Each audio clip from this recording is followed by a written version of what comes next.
In this video, I'm going to show you how you can install Volume Master extension on your Chrome browser. If this video helps, please like and subscribe.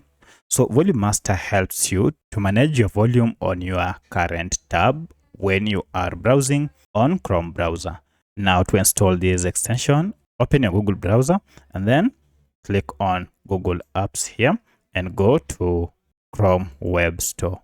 Now from Chrome Web Store, scroll down and you can see we have our Volume Master is under some of the popular extensions. If you can see it, just search for Volume Master here and you can see here it is. You have to be careful. You can see we have this and this. This is the extension we are looking for. So if you click on it, you make sure it is from betactech.com, and at the time of recording this, it had a star rating of 4.8 with over 47,000 reviews, and it has over 7 million users. So you can see it is widely being used. Now to add the extension, click on add here and then confirm add extension, and it will be downloaded. You can see it is being downloaded here.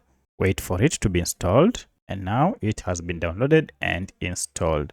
So to launch it, now head over to the Chrome extension icon here, click on it, and you should see it is among your extensions. So if you click on manage extensions, it will be among the list of extensions that you have installed on your browser. Here you can manage it by turning it on or even removing it if you so wish. So that's how you can install Volume Master extension on your browser to boost your volume. If you have any other question, kindly let me know in the comment section. Otherwise, thanks for watching and let's meet in the next video.